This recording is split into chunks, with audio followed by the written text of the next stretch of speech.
JOA 817 की बात कर लें, ये भी आज हमने पर्सनल से चेक किया था क्योंकि इसमें रिप्लाई दायर होना है। पर्सनल ने कहा कि इस पूरे मामले में रिप्लाई जो है वो कर्मचारी चयन आयोग हमीरपुर करेगा, उनको अथॉरिटी दे दी गई है। और राज्य सरकार का स्टैंड इसमें यह है कि जो सुप्रीम कोर्ट इसमें फैसला देना चाहे सरकार उसके साथ है। ऐसा नहीं है कि वो बीच में 556 के पक्ष में रिप्लाई जा रहा है, 817 के पक्ष में रिप्लाई जा रहा है। बेसिकली इसमें जब मेरिट रिकास्ट करने के ऑर्डर हाई कोर्ट के हुए, उसको सुप्रीम कोर्ट ने स्टे किया, बाद में 817 वाला भी इसमें स्टे हो गया। तो इसीलिए इसमें दोनों मामलों में उसकी जरूरत है और यही वजह है कि राज्य सरकार ने इसमें अपना स्टैंड बिल्कुल क्लियर रखा है कि हम सिर्फ उसके साथ हैं जो सुप्रीम कोर्ट ऑर्डर कर दे। और जो ऑथराइज कर दिया है कर्मचारी चयन आयोग हमीरपुर को, उन्हीं के थ्रू जो रिप्लाई दायर होगा वही राज्य सरकार की तरफ से भी माना जाएगा और इसीलिए जो काउंसिल हैं वो भी अलग से दिए गए हैं। तो ये तो 817 वाली अपडेट थी। जेबीटी टेट की बात करेंगे। एक्चुअली आज हाई कोर्ट से ये ऑर्डर आ गया कि जो हिमाचल प्रदेश स्कूल शिक्षा बोर्ड ने अपने यहाँ एक ऑर्डर कर दिया था, मैनिफेस्टो में डाल दिया था कि जो बीएड वाले हैं वो भी जेबीटी टेट कर सकते हैं, उसको स्टे कर दिया और सभी को नोटिस जारी कर दिया जवाब देने के लिए। और 15 जो तारीख है 15 दिसंबर तक अगली सुनवाई तय की है।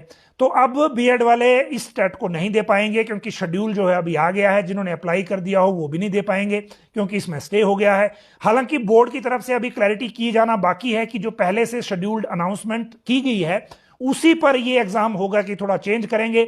लेकिन आज सवाल इससे ऊपर है और इससे ऊपर इसलिए है क्योंकि अब आप देखिए एलिमेंट्री एजुकेशन डिपार्टमेंट का कहना है कि उन्होंने इसलिए एजुकेशन बोर्ड को कहा कि आप बीएड को भी टेट करने की अनुमति दे दें क्योंकि हाई कोर्ट से ऐसा ऑर्डर आया था। और जब हाई कोर्ट से ऑर्डर आया तो उस ऑर्डर को हमने चैलेंज नहीं किया था और उस ऑर्डर पे स्टे भी नहीं था, इसीलिए हमें इसको लागू करना पड़ा, ये कहा था। और यही एजुकेशन सेक्रेटरी ने भी हमें बताया था, हमने इसी लाइव के जरिए उसकी जानकारी भी दी थी, अखबार में खबर भी छपी थी। अब वही ऑर्डर स्टे हो गया। अब ये बात देखने की है कि इसी बीच में एक ऑर्डर में और दूसरे स्टे के बीच में बीएड वालों ने, बहुत लोगों ने टेट के लिए अप्लाई कर दिया, उन्होंने फीस भी भरी होगी जब बोर्ड में अप्लाई किया। कितने लाख इकट्ठा हुए इसके लिए ये एक सवाल है। क्या वो फीस इनको वापस दी जाएगी वो दूसरा सवाल है। और तीसरा सवाल ये कि जब बीएड जेबीटी के आरएनपी रूल नहीं बदले गए थे और जब जो पूरे मामले में क्लैरिटी नहीं थी और सुप्रीम कोर्ट में ऑलरेडी केस चल रहा था, तो बीच में टेट के लिए ये रूल बदलने की जरूरत क्यों थी? क्या ये कोई ऐसी जो कोई बीच में ऐसा कोई गठजोड़ तो नहीं है कि किसी के जो ये जो आवेदन शुल्क है वो इकट्ठा करने का ही एक रैकेट हो? क्योंकि चीजें ऐसी हैं कि शिक्षित बेरोजगार जो हैं वो हर जगह ठगे जाते हैं और हर बार ऐसा होता है। अब आप देखिए जेओआईटी के केसेस को अगर देखें तो 3 पोस्ट कोड अभी कोर्टों में उलझे हुए हैं।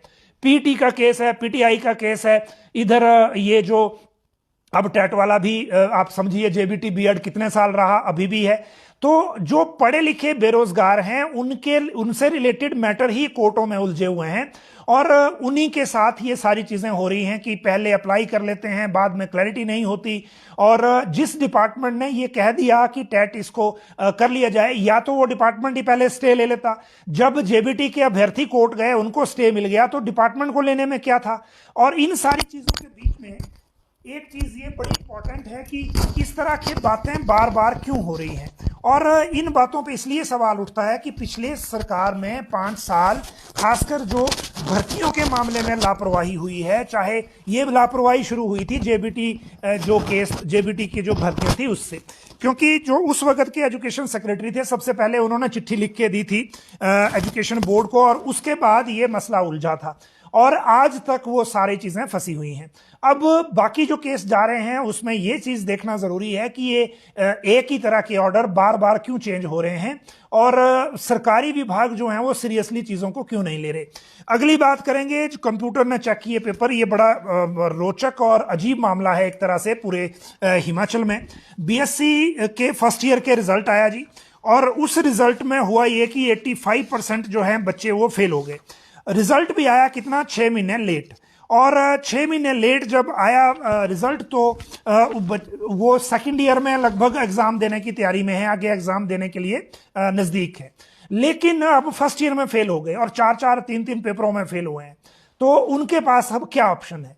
एक नई बात ये पता लगी, आज तो वैसे सारे कॉलेजों में रिएक्शन हुआ है, आरकेएमवी में हुआ है, बहुत सारे जगह पे, चंबा के डलहौजी में हुआ है, बहुत सारे जिलों में रिएक्शन हुआ है, कई जगह जो छात्राएं हैं वो रोती हुई दिखी हैं कैमरे पे।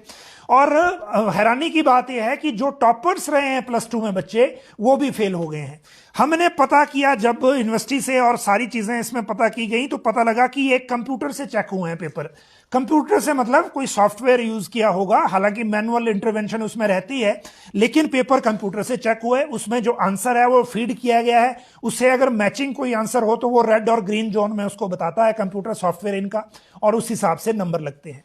अब आप देखिए, आज जो इनके परीक्षा नियंत्रण है डॉक्टर JS नेगी, उन्होंने कहा कि छात्रों के पेपर कंप्यूटर से ही चेक किए गए हैं, लेकिन ये पेपर शिक्षकों ने ही चेक किए हैं। छात्र फेल होने के कारण पूछने आए हैं और उन्हें किसी प्रकार का संदेह है तो वो रीवैल्यूएशन के लिए अप्लाई कर सकते हैं। जो बच्चा सेकंड ईयर में पेपर देने के लिए रेडी है वो पिछले साल की रिवैल्यूएशन कब करेगा और कब फिर दोबारा एग्जाम देगा? ये और ऊपर से 6 महीने ऑलरेडी लेट है। आपने एग्जाम चेक करने थे, कंप्यूटर से किए तो पहले होने चाहिए थे, अगर मैनुअली करने थे तो उस ढंग से करते। 6 महीने आप रिजल्ट लेट कर रहे हो, फिर ये चीजें हो रही हैं, तो बहुत अजीब स्थिति है। और ये उस दौर में है जब हमें दावे कर रहे हैं कि हम न्यू एजुकेशन पॉलिसी को लागू करेंगे। आरकेएमवी की जो प्रिंसिपल हैं, वहां पे आज बहुत सारी जो लड़कियां हैं वो आई और वो रो रो कर उन्होंने पूछा कि पेपर तो अच्छे हुए हैं, फेल कैसे हो गई। HPU इस बारे में देखे कि बच्चों के पेपर कैसे चेक किए हैं, ये प्रिंसिपल ने भी कहा। जो कौशेरा के प्रिंसिपल हैं, वहां भी रिजल्ट खराब की शिकायतें आई हैं बच्चों की तरफ से, और 2 से 3 सब्जेक्ट में फेल हुए हैं। इस बारे में इन्होंने कहा कि हम भी यूनिवर्सिटी से जांच की इसमें पता कर रहे हैं। लेकिन नई बात यह है कि आज ABVP ने वहां धरना दिया, कॉलेजों से भी बहुत से बच्चे उनके साथ गए थे, और उस धरने के बाद भी कोई संतोषजनक आंसर नहीं आया है। यूनिवर्सिटी ने कहा कि या तो रीचेकिंग करवाओ या रिवैल्यूएशन करवाओ, और 300 रुपये उसकी लिए फीस लगेगी। लेकिन जब पिछली कक्षा के टॉपर ही फेल हो गए, अब एक पक्ष इसमें यह है जो यूनिवर्सिटी का स्टाफ भी कह रहा है कि कोविड काल में क्योंकि अपग्रेड सिर्फ प्रमोट हुए थे बच्चे, एग्जाम नहीं हुए थे, हो सकता है इस कारण ये हुआ हो। लेकिन जैसे भी हुआ हो, लेकिन ये अजीब स्थिति है, खासकर जब आप रिजल्ट लेट देते हो और